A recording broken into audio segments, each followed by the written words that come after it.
Welcome to Power Yourself, where we discuss the most important topic in the world, you.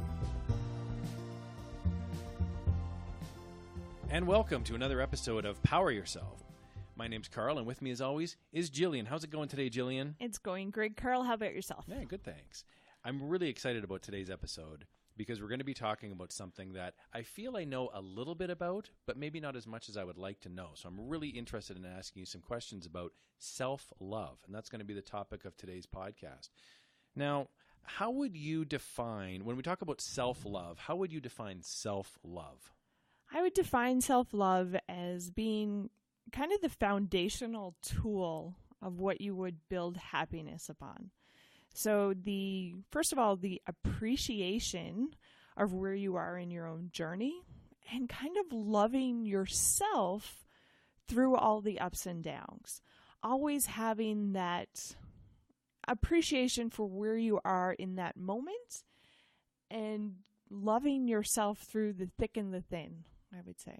It almost sounds to me like what you're describing is treating your own consciousness as you would a friend, as you would someone else. You'd almost like talk to yourself the way you would talk to a friend. Would you say that's accurate? Absolutely. I feel that we can be our own worst critics sometimes. So I feel when you truly love yourself and appreciate where you are, just like you would a friend, because I find we're always so encouraging for each other, or like a motivational speaker for each other. And we can always find the good in what somebody else does. But I think for ourselves, most of the time, we can be very critical of ourselves. And why do you think that is? I'm curious. I think you're absolutely correct that you can be in a room full of people and somebody will maybe say something, they'll screw up somehow. And everyone goes, oh, it's not a big deal. We're all human. But yet that person internally thinks, oh man, I'm such a loser. I embarrassed myself. But we're not thinking that about them, but they are thinking that about themselves. And I think we can see that all the time in our lives. Why do you think we treat ourselves differently than we treat other people? It's like we fixate on the areas that we kind of stumble a little bit, and we really hone in on every single mistake. And I think we make it such a big catastrophic deal when sometimes it's a blip. And like you just said, nobody else mightn't have even noticed. I think because we know the dialogue in our head, we know what the show was supposed to be like, we know kind of what we meant. And I think we can really be almost nasty to ourselves when we make a mistake or don't clearly define something the way we thought we should. Maybe. Yeah, that's a really good point, that when we go out in the world, internally we have a mindset, we have a goal in mind of what we think is going to happen, whether we're out in traffic, at the mall, maybe you're giving a speech, whatever it may be, but nobody else can see that. And so it's almost like we're, quote unquote, judging others based on what they're doing, but we're judging ourselves based on what we should be doing. Yeah, and I feel that we can kind of get caught up in that negativity or that critical kind of nasty self-talk.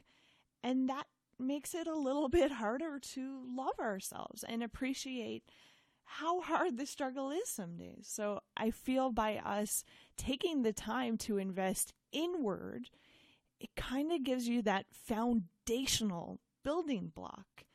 And in a way, it allows you to be sympathetic. I think more sympathetic for others who are in the same journey. Now, there's probably people listening to this podcast right now who maybe have never even heard of the concept of self-love before, and they're listening to this and they're saying, whoa, where would I start on this journey? Give me an action that I could do today. I'm brand new. I don't know what you're talking about. What can I do today to start this process of self-love? So my first thing I would recommend is, do you know what you like? Start something simple. What do you like to do? It's funny because you can ask a lot of people that, and not everybody has an answer. So I believe taking the time to invest and find out who you are and what you like, do I like time alone? Do I like to read? Do I like to go for long walks by myself? what do you like? And I think by finding that, you can have true connections with other people. Yeah, it's funny what you mentioned reminds me of a story that I just heard recently from a really good friend of mine. And he's a father, and he's a very successful person in business. And he recently was talking to a friend of his because he was feeling a little bit empty in his life. He says, it's strange. I've achieved personal successes and professional successes, and I've got a great family, and I feel like I've done everything correct. And yet here I am now, just turned 40, and I'm not as happy as I could be. And it was funny. His friend said, well, what do you do for fun? And my friend actually had no answer. He said, it's funny you mentioned that. I don't actually do anything that's fun, that is purposeless, in a sense. Its only purpose is to have fun. And so he wound up taking up rec sports. He wound up joining a rec sports league and playing sports with a bunch of other people that weren't very good. And he says, it's amazing. Here we are, a bunch of middle-aged men all playing this rec sport like we're school children again. It's amazing. And he said there was a piece of his soul that just opened up and said, it's like being a child again. It's amazing. It's an amazing feeling that for 1 hour or 2 hours a week, I get to be a kid again with no responsibilities. And it was an amazing feeling for him. And I thought that was a really cool thing that somebody, even in their early 40s, could maybe discover about themselves, that it's never too late for someone to jump on board the self-love train. But when did it stop? Like, being a kid, I think we should always have that curiosity or that eagerness to just want to have fun. And I believe it kind of dusts you off and freshens you up a little bit. Like laughing. Think about how good laughing feels and how positive you kind of feel after you just laughed for a little bit. It's almost like the reset button, so by investing and kind of, I love it how you said being a kid again, it really kind of helps you not take everything a little bit too seriously. And what I hear you saying is that on some level mentally, we need to give ourselves permission to do this. We might have a family or a job or maybe even multiple jobs, but finding the time to give ourselves permission to say, hey, it's okay to dedicate a little bit of time to myself, that can sometimes be a foreign concept to some people. Well, absolutely, because I think everybody's trying to help everybody else out before they try to help themselves. But in reality, I feel that when you help yourself out, you're not only going to be able to offer the people around you a better, whole, fully recharged person, but you're also showing them care because you're showing them the actions of what's important. It is important to take time for you. It is important to invest in yourself because self-love, if you don't love yourself, can you truly, really love everybody else around you? That's a good point.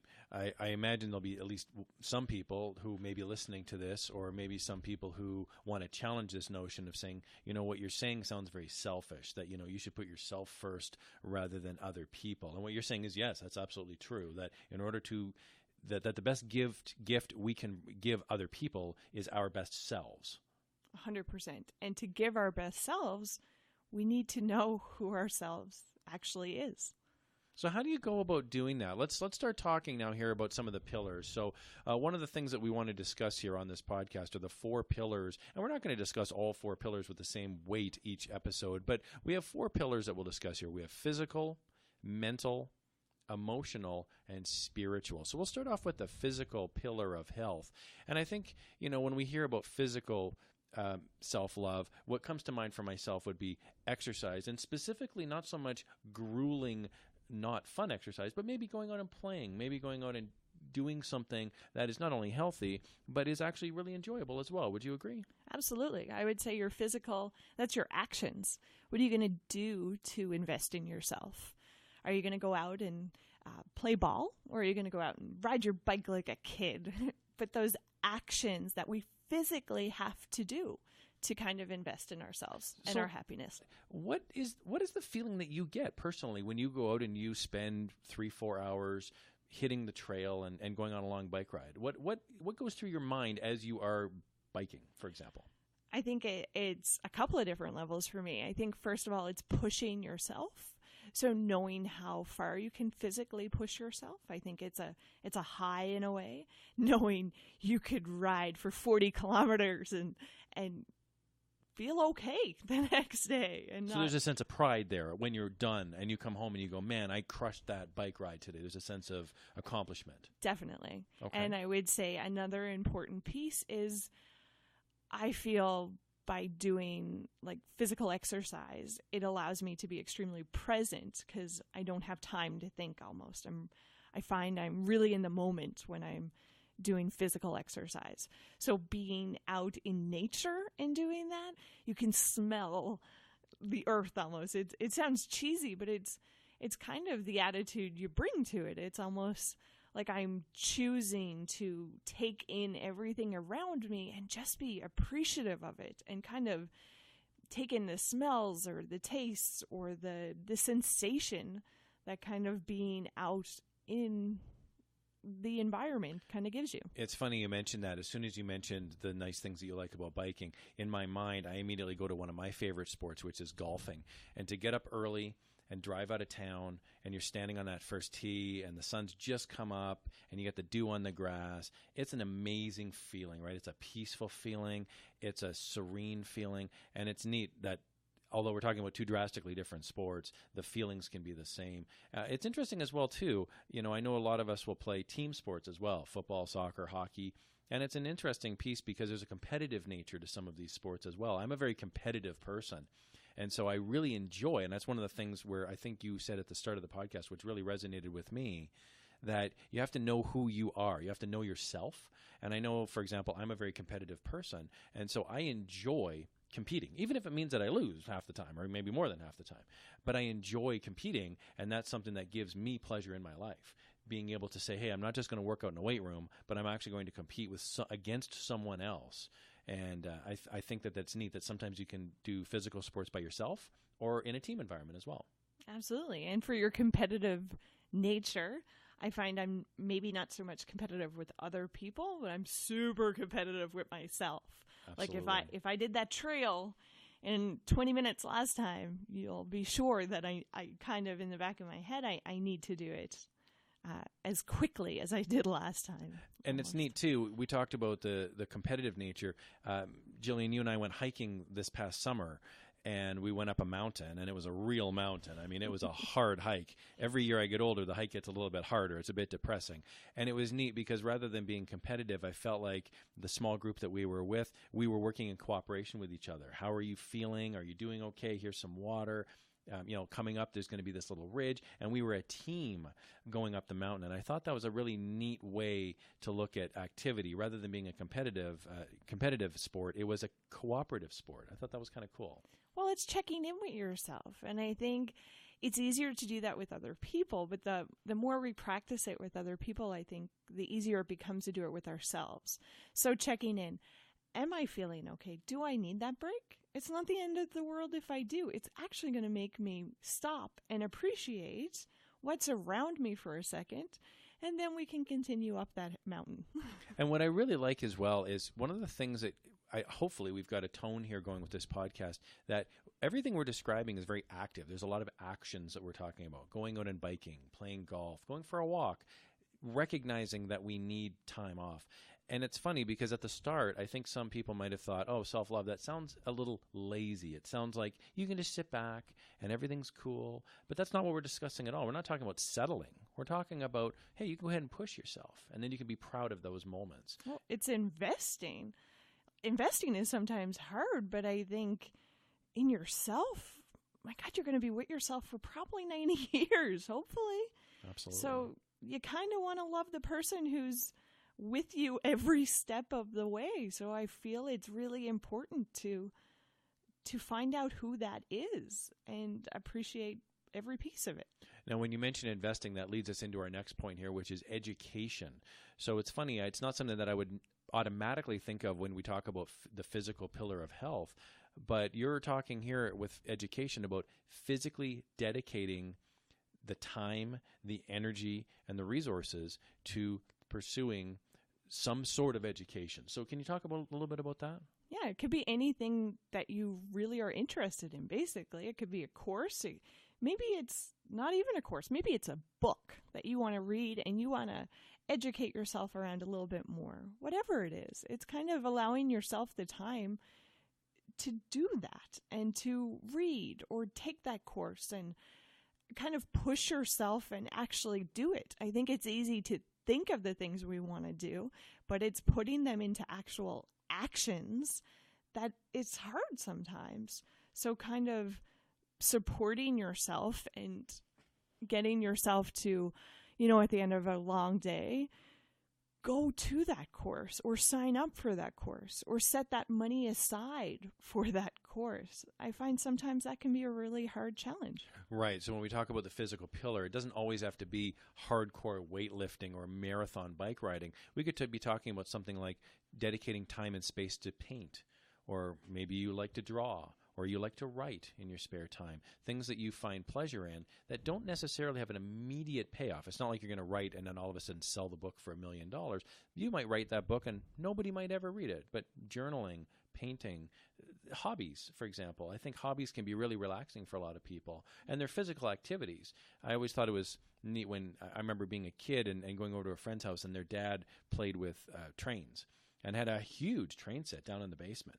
And of course, as a kid, I thought, but this is an adult. This is an old man. He was probably 30 at the time, a little bit depressing now, but he was, a 30-year-old man's got a train set. And I remember thinking, but that's what kids would do. And I thought, wow, now in hindsight, what an amazing adult to recognize this is what he enjoys doing. He gets to be a kid for an hour a week and go play with his trains downstairs in the basement. And what does that allow him to offer his children or the people around him? That he takes the time to invest in an action that he really enjoys. I think it's refreshing. So that's something that we would definitely ask our listeners to consider is think of your week. You might have 40 hours at work, and of course you're sleeping hopefully 7-8 hours a night. How much time during the week do you dedicate to actually having fun in your life? Is it 0 hours, a couple hours? Could it be more? Could the quality of that fun be increased? These are all things that we'd want you to think about as you go through your daily life. And I would ask you, what's preventing it? What's your dialogue like? Why aren't you allowing yourself the time and energy to invest? I think it's really important, too, with couples. I don't want to say couples especially because, of course, being single is a relationship with yourself. But I find it's interesting that I know some couples that never seem to have any actual fun. And I wonder how much fun they are either by themselves or with other people because they don't seem to make it a priority, quite frankly. They don't seem to make it a priority in their life. And I don't say that with any judgment. It's just a fact. They're not making it a priority. And what you're suggesting is that we challenge ourselves a little bit and say, hey, let's try this. Let's make it a priority and see how this feels. And if it's adding value to your life, then it's not spending time, it's investing the time. So the next pillar that we're going to talk about here with physical health is nutrition. And so it's funny because, as we started this podcast, we always have a quick discussion right before we start the podcast, and you were talking about having Halloween candy in the house. And I just find this so funny that, you and I have been complaining a little bit lately to each other off camera about eating junk food. And so I just find that funny that I had not told you about this at all. And you and I are going through similar struggles where it's that time of year. We have Christmas coming up. There's fruitcake and pumpkin pie and Halloween candy left over. And everywhere we look, there seems to be a candy bar hiding. So let's talk here a little bit about nutrition. You might think right off the bat, well, self-love means we can just eat anything we want and we should be okay with it. But that's probably not what self-love means, right? Sometimes it is. Oh, wouldn't it be easy if we came home every day to a chef that lived in our kitchen that we could have making those healthy, nutritious meals for us? But the reality is, at the end of the day, we're tired. So if we don't take the actions to making sure that healthy meal is kind of set up and made a little bit easy so that when we come home and we're tired, we won't maybe just heat up that pack of Kraft dinner or something like that. Right. So I feel when you put the time in and you kind of prep your meals. So on my good weeks, that's definitely what we do. Yeah, it's something you enjoy doing, right? You actually enjoy preparing your meals for the week. I know you enjoy making soup, for example. So can you walk us through that process? Like what is going on in your mind? Do you get up on a Sunday morning and you say, I'm going to dedicate 3 hours to making this a fun process to make meals for the week? Like what goes through your mind when that happens? Well, for me, it's about being prepared. So Sunday is usually the day that we take to kind of plan out our meals and maybe make a couple. Do we always do it? Absolutely not. We're going to have blips on our what's scheduled. But I feel the days that we take the time and the action to actually making those meals, it better prepares me for the week. It's more of a likelihood that I'm going to succeed in healthy eating that week when I've taken the time and actions to really dedicating towards that healthier living. Now let's talk about the mental pillar of health. So mental is typically the dialogue that we have in our heads. And what I want to do is switch gears and talk a little bit about self-talk. So when I mention the word self-talk, what does that mean, Jillian, for someone to have self-talk in their head? So I think for self-love, the kind of conversation we're having with ourselves inside of our head is extremely important. What story are you telling yourself? What record, I love to say, are you playing today? Are you playing the positive, encouraging friend record going on in your head? Or are you beating yourself up because maybe you didn't prep your meals accordingly, or maybe you didn't do that action? So for me, the kind of mental aspect of self-love is, what story are you telling yourself? A lot of this negative self-talk, I think, has to deal with, in some ways, motivating ourselves. I find that that's often where people will sometimes start being negative to themselves, as if it's somehow a form of motivation. Where do you think that comes from? Do you think that maybe how we're raised, or movies, television, we see the movie where the boxer's getting yelled at by the coach and he goes in there and wins the fight, and we maybe mentally think, oh, if I'm not winning in my life, I need to yell at myself, and that's going to motivate me to be a better person. Where do you think this negative yelling comes from? To be honest, I have no idea, but I believe it's definitely deep-rooted in our culture, that's for sure. The harder we are on ourselves, the more we will thrive and be better people, which I don't necessarily believe. I believe, yes, you have to be dedicated and passionate with yourself, but I believe you can do that from a very positive kind of motivating self-love kind of aspect, as opposed to being really hard and beating yourself up. Yeah. I believe talking to yourself like you are a friend can be a huge asset. It can push you and kind of make you want to do that, as opposed to feeling like you have to do it. Do you find that you seek out positive role models in your life that help you out, whether they're friends or strangers, celebrities? Is it something that is something in your life that you would look at? I always look for people who are real, I guess, and I enjoy the people who can really be positive about that. I feel it's very easy to be negative in life or kind of beat yourself up for what you haven't accomplished, but why are we choosing to play that record? So kind of flick it back to you, Karl. When you're out doing that good deed or doing something, if you have the record playing, I have to do this to be a better person, or if you have the record playing, I want to do this because I feel like I am contributing, how do you think that's going to make a difference in your actions? Yeah, it's funny. It feels like if you come at it from a negative spin, you're coming at it from a place of like scarcity, or you're coming at it from a place of wanting. Whereas if, like for example, if you go give blood, or if you go volunteer at the homeless shelter for the day, I feel like if you come at it from a place of gratitude, like for example, I'm very fortunate that I'm healthy enough to give blood, or I'm healthy enough and I have the time in my life, and I'm centered enough in my life to go volunteer for a day. I find that when I come at it from a place of gratitude, it's not only a better experience for the person who's receiving it, but it's a better experience for myself as well, that when you give, you also get as well, which I find is absolutely true. Whether or not we even want it to be true is irrelevant. It just is true that the more you give, the more you get. But it's giving, and giving in a positive way, and that's exactly it. Why are you making it just a good experience for the person receiving it? Why not make it a great experience for yourself? And the great thing is about it, you have 100% control over what story you're telling yourself. So you get to choose, is this going to be a positive experience for me? Or is this going to be something that I feel like I have to do? So it's kind of when we're doing those actions to make our life better, or we're doing those actions to be a better person, then the kind of mental aspect of that self-love for me is, what story are you going to tell yourself as you're doing those actions? What hat do you want to put on today? What record do you want to play in your head today? Now, it really sparks my memory when you say this about having the record playing in your head and about making a decision, because I know, for example, you have a very positive attitude when mistakes are made. So if it could be at work or it could be in your personal life, if somebody makes a mistake, it honestly doesn't seem to bother you.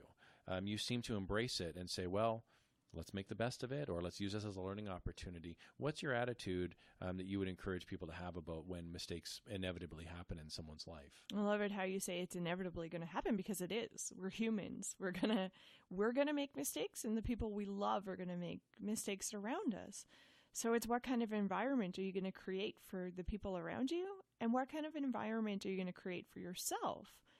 I feel that if we are harsh and are negative, then we make it that negative experience, versus when we're like, oh, it didn't turn out the way that we had thought that it was going to. Sometimes they can be the best kind of mistakes ever, because not only is it teaching you about yourself, kind of in a way of, oh, that didn't work out, or I didn't enjoy that much. But by allowing those mistakes to happen, you kind of figure out more about yourself and realize what's important to you in a way, and realize who you are really. So this kind of leads us into the emotional piece, the emotional pillar, because I wanted to talk about this idea of forgiving yourself. So sometimes, especially, you'll be sitting around, maybe you're having a drink on the weekend, you have friends over, you're playing some board games, whatever it may be, and you start talking and you start reliving old stories, and inevitably somebody will say, about how bad a kid they were growing up, or about how they bullied someone when they were growing up, or maybe how they teased their sister, or whatever it may be. There's a lot of baggage, I think, that people will wear going into adulthood from their childhood, or maybe they've made mistakes as an adult. How would you coach somebody through forgiving themselves? What does that actually mean for someone to forgive themselves? So I believe in the process of self-love. You will inevitably forgive yourself, because I think when you reach that kind of appreciation and acceptance of who you are at this moment, I can tell you a billion mistakes, Karl, that I've made throughout youth and adulthood. And I'm sure I'll continue to make mistakes.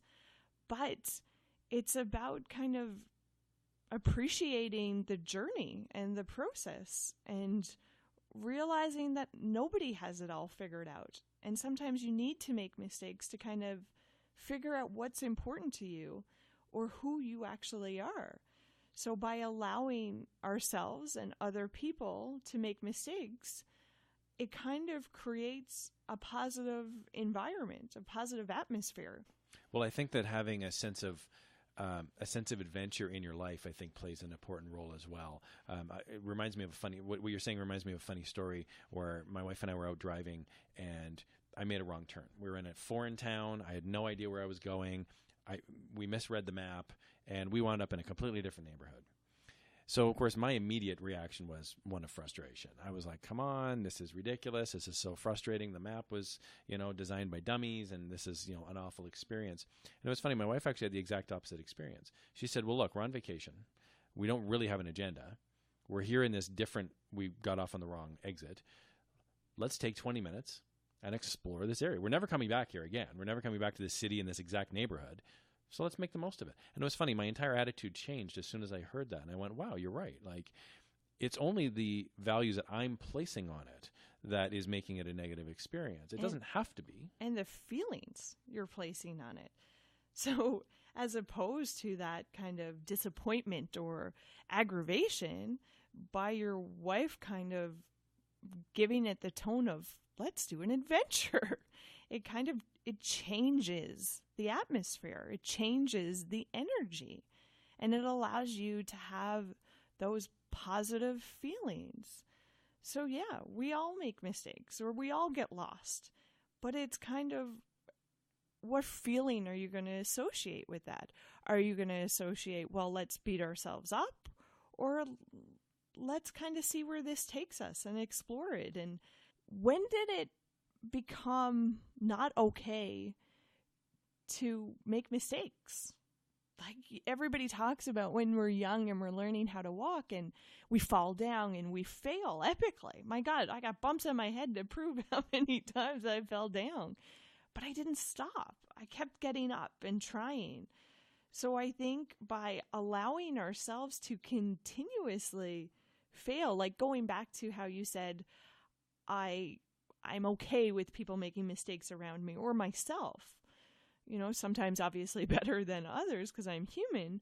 But I think by allowing ourselves the space to kind of fail or not maybe be as successful as we thought we were going to be, I believe by allowing ourselves that kind of forgiveness or compassion, I feel we can make it a more positive experience.